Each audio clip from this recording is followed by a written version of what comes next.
Bismillahirrahmanirrahim. Assalamualaikum warahmatullahi wabarakatuh. Rekan-rekan mahasiswa, pada pertemuan ini kita akan membahas tentang paradigma kritis ya. Paradigma kritis ini berada, kalau kita ingat bicara tentang dua paradigma di dalam ilmu komunikasi, yaitu membagi komunikasi dalam dua rumah besar, yaitu adalah transmissional view dan meaning based.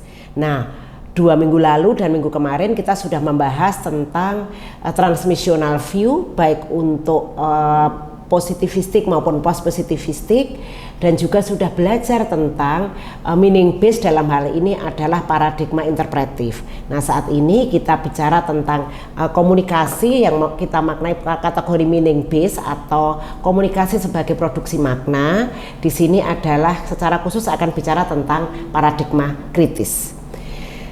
Nah, rekan-rekan mahasiswa, untuk bicara tentang paradigma kritis ini, saya akan memulai dengan tradisi kritis ya, bahwa di dalam paradigma kritis atau di dalam paradigma kritis ini kita sering mengatakan bahwa ini sering disebut juga transformatif. Apa yang dimaksud dengan transformatif itu adalah transformatif itu perubahan ya. Jadi melakukan sesuatu, pemikiran, tindakan itu untuk melakukan perubahan sehingga terjadi perubahan. Kalau kita tentu saja karena kita adalah calon-calon sarjana komunikasi, orang-orang komunikasi, maka perubahan-perubahan yang terjadi tentu saja juga dalam kaitannya dengan hal-hal yang terkait dengan perubahan-perubahan dalam komunikasi ya, perubahan sosial ya, termasuk dalam ini adalah ilmu-ilmu sosial seperti itu. Nah, di sini kita meyakini bahwa sistem masyarakat kita dalam paradigma kritis ini kita meyakini bahwa dalam sebuah sistem masyarakat kita itu terjadi hierarki ya, hierarki. Nah, di dalam hierarki ini ada sebuah kelompok, satu kelompok yang sebenarnya mendominasi, satu kelompok yang menindas, ada kelompok yang didominasi dan ada kelompok yang ditindas. Inilah sebenarnya ciri khas dalam paradigma kritis. Kita melihat pada relasi kuasa. Relasi kuasa yang ada itu tidak equal ya, tidak equal, tetapi ada sekali lagi antara yang mendominasi dan subordinat, ada juga yang di sini adalah yang didominasi seperti itu. Nah, dalam hal ini gitu ya, di dalam proses interaksi di dalam masyarakat itu, di sini ada power yang berkuasa kemudian menghegemoni ke sekelompok masyarakat, kemudian sekelompok ya masyarakat seperti itu tadi, orang ada yang mendominasi dan didominasi. Bisa juga negara mendominasi warga negaranya, begitu tidak equal karena masyarakat tidak punya posisi tawar untuk misalnya melakukan kritik ya, seperti itu. Bahkan mungkin dalam kaitannya dengan komunikasi, gimana media atau pers itu, apakah negara punya kontrol yang sangat kuat ya, negara punya kontrol yang sangat kuat terhadap pers atau tidak. Nah, itu juga bagian dari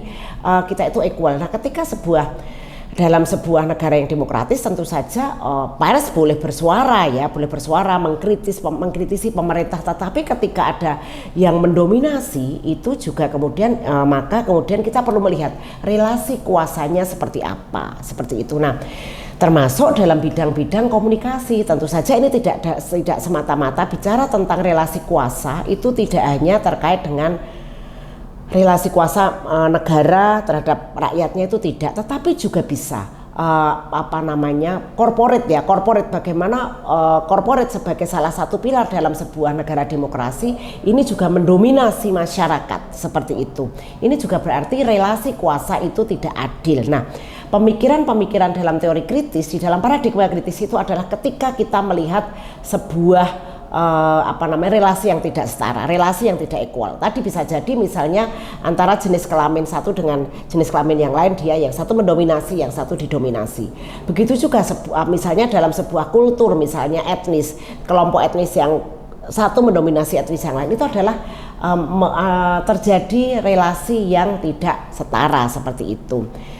Nah, bahkan ketika terjadi di sini kemudian untuk melihat pada proses-proses multikultur atau pluralisme itu seringkali akan susah gitu ya, karena dianggap kelompok itu yang berbeda dianggap kemudian tidak benar seperti itu. Itu juga ada berarti proses-proses dalam pikiran kita adalah mendominasi ya, karena menganggap bahwa ideologi kita yang paling benar, kelompok kita yang paling benar, kemudian negara yang dianggap dia yang paling dominan, kuat. Nah, ini seperti ini ya. Nah, oleh karena itu di dalam sebuah masyarakat, pemikiran kritis ini ingin mencoba melihat apakah sebenarnya di dalam relasi, di dalam negara, bahkan di dalam keluarga ya, di dalam keluarga, di dalam masyarakat itu ingin melihat kelompok-kelompok mana yang dominan, kelompok-kelompok mana yang tidak punya kekuatan untuk bersuara, kelompok-kelompok mana yang tersubordinasi, seperti itu. Nah, itu sebenarnya inti dari tradisi kritis, teman-teman semua. Nah, lalu apa sebenarnya karakteristik dari teori kritis? Ada beberapa karakteristik. Yang pertama, saya ingin mengatakan bahwa di dalam karakteristik teori-teori kritis itu, dalam pemikiran-pemikiran teori kritis ini, mereka mempercayai pentingnya kita itu memahami pengalaman hidup manusia berdasarkan konteksnya. Nah, inilah bedanya antara transmissional view dengan meaning based ya. Sekali lagi, kalau transmissional view adalah positivistik dan post positivistik, kalau meaning based adalah interpretif dan kritis ya. Nah, seperti halnya di dalam paradigma interpretif yang sudah dibicarakan pada pertemuan sebelumnya, di dalam paradigma kritis ini konteks menjadi sangat penting sekali ya. Konteks menjadi sangat penting sekali, dan juga salah satu ciri dari pemikiran kritis adalah konteks dan historis. Perlu melihat sejarah masa lalu ketika sebuah kelompok masyarakat hidup, sebuah negara hidup itu, sebuah negara itu berdiri, itu juga melihat pada konteks-konteks masa lalunya seperti itu. Jadi dua inti di dalam pemikiran kritis itu adalah melihat pada historis dan melihat pada konteks ya. Nah, kalau pada interpretif kan lebih pada konteksnya ya, sama ya dengan kritis. Nah, tetapi pada paradigma kritis ini perlu melihat pada historisnya seperti itu. Nah, yang kedua, karakteristik teori kritis itu ingin menjelaskan bahwa kondisi sosial dan relasi kuasa itu adalah opresif ya. Kita perlu melihat bagaimana paksaan-paksaan itu ada di dalam masyarakat, bahkan tidak sekedar paksaan yang fisik ya. Kalau paksaan misalnya menggunakan senjata ditembak itu kelihatan sekali, tapi paksaan-paksaan itu adalah menganggap bahwa sebuah kelompok ini yang paling benar, ideologi ini yang paling benar, kemudian tindakan ini yang paling benar, kelompok yang lainnya salah. Nah, itu berarti kita perlu melihat di situ ada relasi-relasi kuasa yang tidak seimbang, tidak equal, karena sebenarnya dalam masyarakat kita itu kan sangat beragam sekali. Nah, ketika sudah ada dominasi dari satu kelompok dengan kelompok-kelompok yang lain yang menganggap bahwa satu kelompok itu yang paling benar, itulah yang kemudian yang ingin dibongkar, yang ingin dijelaskan dari dari teori-teori kritis ini. Nah, yang ketiga, bahwa teori kritis ini tidak memisahkan dari praksis. Praksis itu gerakan. Jadi teori kritis ini mendorong transformasi masyarakat. Apa? Bahwa pemikiran-pemikiran teori kritis itu juga teori-teori digunakan untuk alat perubahan. Teori-teori kritis digunakan untuk alat perjuangan, sehingga masyarakat yang dulunya unequal, misalnya tadi ya laki-laki perempuan, kemudian antara etnis satu dengan etnis lain, negara dan masyarakat dalam sebuah keluarga, itu digunakan untuk teori-teori kritis itu untuk membedah dan kemudian dilakukan untuk melakukan action atau tindakan. Bagaimana kemudian sebuah masyarakat itu menjadi saling menghargai, adil, equal, setara. Itu sebenarnya pemikiran-pemikiran dalam teori-teori kritis seperti itu. Nah, yang keempat, karakteristik dari teori kritis adalah dia juga berkontribusi pada kesadaran kritis ya. Jadi gini, saya mungkin kalau kita pernah mendengar seorang pemikir yang bernama Paulo Freire ya. Paulo Freire, dia itu dari Amerika Latin, bahwa kesadaran manusia itu berada pada kesadaran pertama, kesadaran magic ya.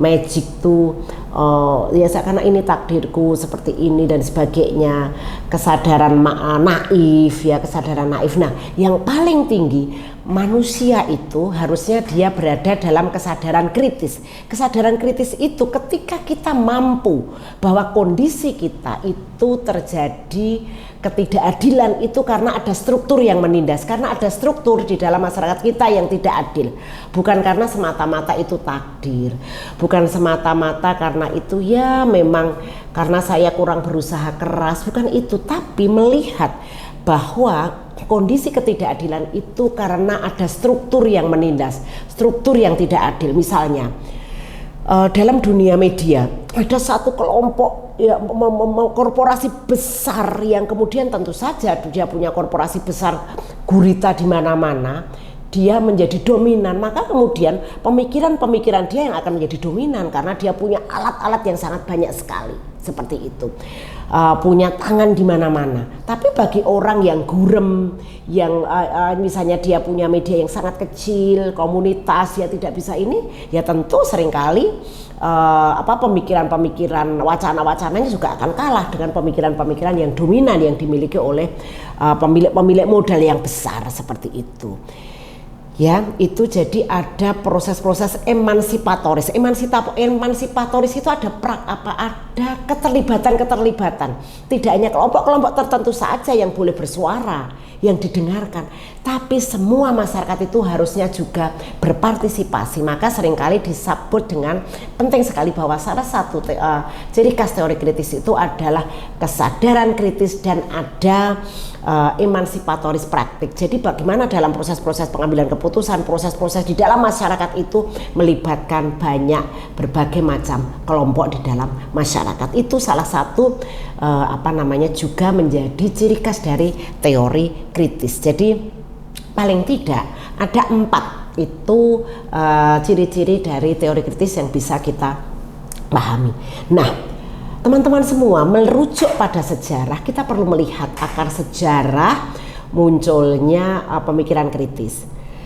Teman-teman mungkin ingat Karmak ya, Karmak itu sering disebut orang canda-canda itu Mbah Jenggot. Nah, pemikiran beliau ya, Karmak ini yang sudah puluhan tahun yang lalu, dia adalah pemikir filsuf dari Jerman ya. Jadi kalau bicara tentang tradisi kritis, orang pasti akan merujuk pada pemikiran Karmak ya.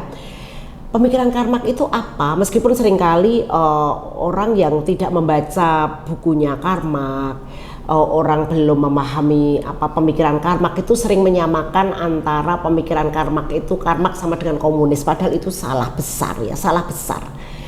Nah, pemikiran Karmak itu dia melihat bahwa di dalam masyarakat itu ada relasi yang tidak setara di dalam masyarakat. Nah, waktu awal pemikiran Karmak di awal itu dia melihat ketimpangan yang terjadi dalam masyarakat itu ketimpangan apa? Adalah ketimpangan ekonomi. Nah, ketimpangan ekonomi itu akan mempengaruhi ya ketimpangan relasi dalam dimensi yang lain. Kalau ketimpangan ekonomi itu sering disebut substructure. Nah, ketimpangan dalam dimensi-dimensi yang lain itu superstructure. Apa itu? Ada budaya, sosial, politik ya. Seperti itu. Itu membuat jadi ketimpangan ekonomi itu berdampak pada dimensi-dimensi ketimpangan yang lain. Dan waktu itu Karmak awalnya hanya melihat ketimpangan ekonomi, tapi saat ini kita tidak bisa bahwa melihat ketimpangan itu hanya ketimpangan ekonomi. Bahkan sebenarnya ketimpangan sosial juga terjadi, ketimpangan dalam hal akses informasi juga terjadi, ketimpangan dalam mendominasi wacana itu juga terjadi. Itu tergantung pada siapa yang kuat. Tapi akar sejarahnya adalah pemikiran Karmak yang melihat bahwa dalam masyarakat itu ada sebuah relasi yang tidak setara, dan relasi yang tidak setara itu berawal dari ketimpangan ekonomi. Maka waktu itu Karmak berbicara antara antara kaum borjuis yang menguasai atau yang menghisap, yang menindas kelompok kelompok borjuis itu kaum proletar, kelompok kaya menindas kelompok yang kelompok yang miskin seperti itu. Waktu itu adalah kelompok borjuis pemilik perusahaan dengan kaum buruh. Awalnya adalah seperti itu. Nah, Jadi tapi sekarang saat ini bahwa ketimpangan itu adalah akarnya dan berdampak kemana-mana. Nah itu yang seringkali kita tidak nampak ya, bahkan sebenarnya ketimpangan budaya juga sangat kelihatan sekali. Misalnya ketika teman-teman melihat bahwa konsep cantik itu selalu yang paling benar itu dianggap konsep cantik itu selalu putih, ramping. Padahal kan bagaimana dengan kita orang-orang Asia yang berkulit sawo matang, mau bleaching seperti apa dengan baikline seperti apa kan juga tidak bisa. Nah, karena siapa yang menguasai wacana dominan? Nah, di dalam paradigma kritis kita harus kemudian berpikir kritis bahwa sebenarnya siapa yang membuat wacana itu? Yang membuat wacana itu adalah menganggap yang lain kemudian tidak benar seperti itu. Nah, lalu apa cabang dari teori kritis? Banyak sekali teman-teman, ada Marxisme, kemudian posmo. Nah, pemikir-pemikir posmo ya, pemikir-pemikir postmodernisme itu adalah misalnya Jean Baudrillard, kemudian Foucault, kemudian Derrida, misalnya itu ya, itu adalah pemikiran-pemikiran posmo dan poststrukturalisme. Kalau Derrida itu adalah para pemikir dari poststrukturalisme seperti itu ya. Kemudian Jean Baudrillard posmo ya, dia melihat bahwa ketika terjadi penindasan ekonomi itu termasuk juga dalam penindasan budaya gitu ya, penindasan budaya misalnya termasuk ketika orang dipaksa untuk punya kartu kredit, kemudian punya gaya hidup yang kemudian akan memperkaya kaum kapitalisme, kemudian harus belanja dan sebagainya. Bahkan ketika orang sebenarnya sedang berbelanja itu tidak mengkonsumsi barangnya semata-mata, tapi dia sedang mengkonsumsi identitas, ya enggak?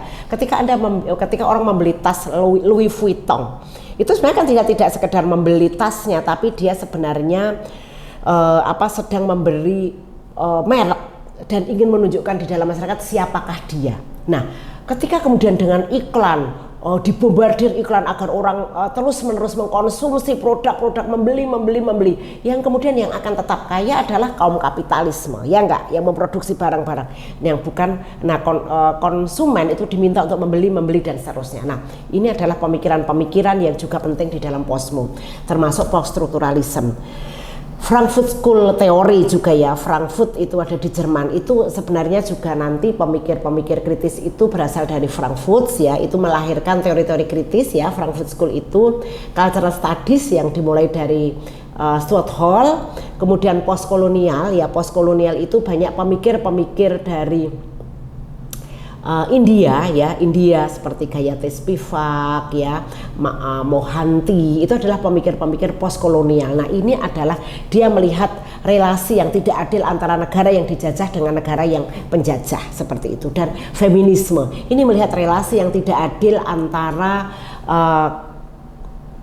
kelompok yang mengedepankan nilai-nilai maskulinitas dibandingkan dengan nilai-nilai feminin, dan juga kelompok laki-laki, dan kebetulan yang masih banyak tertindas adalah perempuan. Adalah feminisme itu ingin berjuang kesetaraan, melihat ketertindasan karena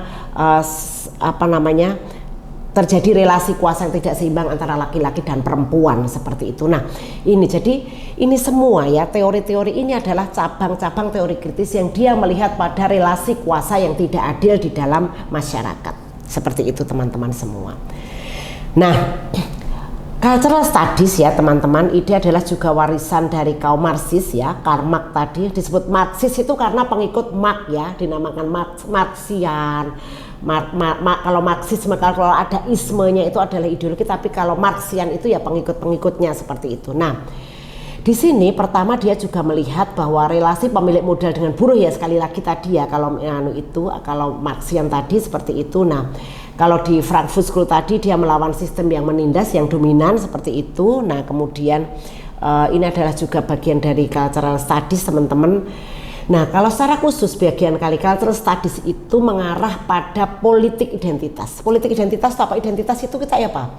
Seringkali gini, identitas itu yang melekat, tapi kita berada di pinggir ya, marginal gitu. Perempuan itu juga identitas, laki-laki identitas, etnis ya, etnis China, etnis Batak, itu juga identitas ya. Kemudian identitas karena status sosial ekonomi, identitas karena usia seperti itu. Nah, gender, usia, ras, seksualitas ya. Seksualitas itu misalnya yang juga diperbincangkan di sini, misalnya kelompok-kelompok yang identitasnya tidak heterogen ya, itu seringkali dianggap straight, itu juga akan menjadi kelompok-kelompok yang marginal di dalam cultural studies itu, seperti itu. Bahkan misalnya kalau di Amerika, orang-orang Afro Amerika atau orang mungkin orang yang berkulit hitam itu seringkali juga karena identitasnya kemudian media menjadi terdiskriminasi. Nah, itu yang sering, bahkan mungkin di Indonesia juga seperti itu ya terjadi ya. Misalnya dulu ketika banyak etnis yang ada di sini, mana sih etnis yang dominan, mana etnis ini ya. Itu adalah bagian dari pemahaman kita tentang cultural studies, dan ini menjadi bagian dari teori-teori kritis. Nah, feminist teori juga, feminist teori itu adalah ingin melihat bahwa relasi kuasa yang timpang itu karena relasi berdasarkan jenis kelamin ya. Kalau tadi kan Marx itu karena relasi ekonomi, meskipun ada dimensi-dimensi yang lain. Kalau cultural studies tadi karena identitasnya, melihat relasi kuasa karena perbedaan identitas. Kalau feminist teori itu adalah ketimpangan yang terjadi itu karena jenis kelamin ya, seperti itu. Nah, teori feminis itu para feminis menggunakan gender sebagai tool, sebagai alat analisis melihat ketimpangan yang terjadi di dalam masyarakat. Ingat ya teman-teman bahwa gender dan seks itu berbeda ya. Kalau gender itu adalah konstruksi sosial di dalam masyarakat ya, konstruksi sosial yang di masyarakat sehingga menimbulkan ketidakadilan gender seperti itu. Nah, kemudian kalau seks itu lebih pada jenis kelamin, yaitu laki-laki dan perempuan. Nah, sekarang kita berpindah kepada media dalam paradigma kritis ya, karena memang salah satu tantangannya adalah media, salah satu yang kita bisa, karena orang komunikasi adalah kajiannya adalah salah satunya adalah media. Nah, di dalam media ini maka mempertanyakan bahwa ada dominasi dan kontrol di balik realitas dan proses komunikasi di dalam masyarakat. Misalnya sekali lagi media itu juga akan tergantung melihat sebenarnya siapa sih kelompok-kelompok ya yang oligarki yang menguasai media. Siapa yang menguasai media, dia akan menguasai wacana, menguasai narasi-narasi di dalam masyarakat, seperti itu. Nah, dan kita meyakini di dalam paradigma kritis ini, seperti halnya di dalam paradigma interpretif, kita meyakini meyakini bahwa media tidak lepas dari kepentingan. Media itu syarat dengan kepentingan baik dari pemilik modal, negara, ya kan. Bahkan pemilik modal itu kalau dia punya banyak uang juga akan beriklan. Itu dia juga bisa menguasai media, dan juga media itu juga bisa menguasai masyarakat, seperti itu. Nah, jadi kita di sini meyakini bahwa media itu memiliki kepentingan. Jadi beda dengan paradigma transmisi pesan atau positivistik yang melihat media itu ya bahwa media itu hanya mengirimkan pesan sehingga kita jadi tahu, jadi paham, jadi tertarik, jadi mengerti, jadi terpersuasi. Tapi di sini tidak. Dalam paradigma kritis kita meyakini bahwa media itu punya kepentingan sehingga dia membangun narasi-narasi tertentu, membangun wacana-wacana tertentu, mengkonstruksi sebuah realitas yang berbeda dengan yang ada, sesuai dengan kepentingan dari pemilik media ini sendiri. Itu teman-teman sekalian. Nah, di sini media itu digunakan sebagai alat untuk mendominasi masyarakat. Ya, bisa lewat iklan, bisa lewat film, bisa lewat teks lagu, bisa lewat pemberitaan. Nah, itu bisa lewat novel. Nah, itu tergantung pada siapa yang menguasai, teman-teman. Nah, maka media itu juga akan menghasilkan dominasi ideologi atas kelompok tertentu, ya. Dan bahkan seringkali hegemoni itu adalah kita itu terdominasi tapi kita tidak terasa, dan kita mengiyakan ide-ide atau gagasan-gagasan dari kelompok yang mendominasi, seakan-akan itu paling benar, seperti itu ya. Nah, teman-teman semua, jadi kemudian setelah kita media, kita melihat bahwa bagaimana kita menggunakan paradigma kritis itu dalam penelitian. Jadi intinya dari paradigma kritis itu, ketika kita nanti melakukan penelitian, kita melihat bahwa ada relasi kuasa ya yang di dalam struktur sosial atau struktur masyarakat kita, dan juga mengakui bahwa sebenarnya ada di sini kita di dalam paradigma kritis itu kita menghormati, menghargai kelompok-kelompok yang berbeda gitu ya, kelompok-kelompok yang berbeda. Nah makanya di dalam paradigma kritis itu kita ingin membongkar bahwa ada relasi kuasa yang dominan, ada kemudian ada kelompok-kelompok yang mendominasi di dalam masyarakat itu. Oleh karena itu kalau di dalam paradigma kritis itu harusnya kita itu menghargai keberagaman identitas, menghargai keberagaman kelompok seperti itu. Nah, oleh karena itu di dalam penelitian teman-teman semua nanti di dalam paradigma kritis ini kita akan melihat pada relasi-relasi kuasa baik dalam media, di dalam masyarakat seperti itu.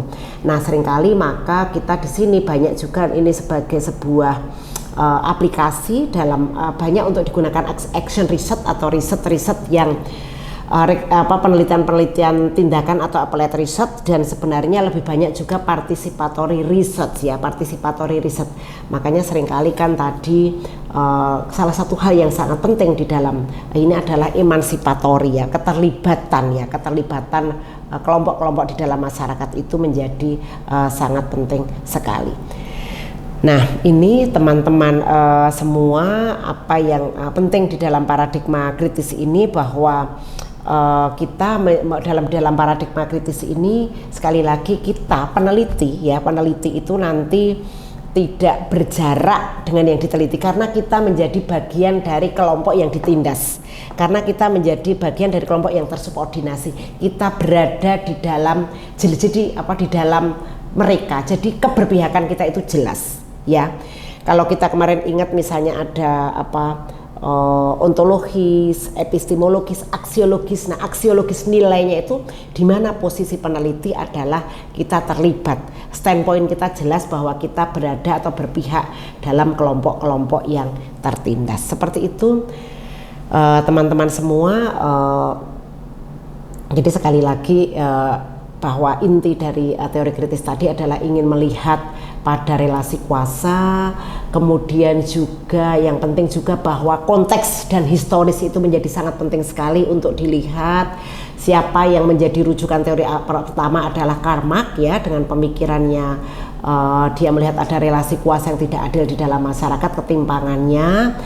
Dan teori-teori apa saja yang ada itu adalah seperti Frankfurt School, kita mengenal Jürgen Habermas, kemudian nanti post-strukturalis ya, di situ ada ada Foucault, kemudian ada Derrida, kemudian feminisme, ada standpoint teori ya, ada negotiate. Nah, kemudian cultural tadi itu ada Stuart Hall ya, postkolonial sudah saya sebutkan tadi, dan juga ada teori-teori ekonomi politik media. Jadi itu teori-teori yang berada di dalam paradigma kritis gitu ya teman-teman semua. Demikian teman-teman semua, semoga Anda tergambarkan apa sih paradigma kritis itu yang sehingga teman-teman bisa nanti gunakan sebagai tools, dan teori-teori apa saja yang ada di dalam paradigma kritis. Silahkan nanti bisa dipelajari lebih lanjut dari buku-buku referensi yang sudah ada di My Class begitu teman-teman semua. Kemudian juga bacaan ya yang juga sudah saya share, silahkan diperdalam. Terima kasih, selamat belajar dan semangat belajar. Assalamualaikum warahmatullahi wabarakatuh.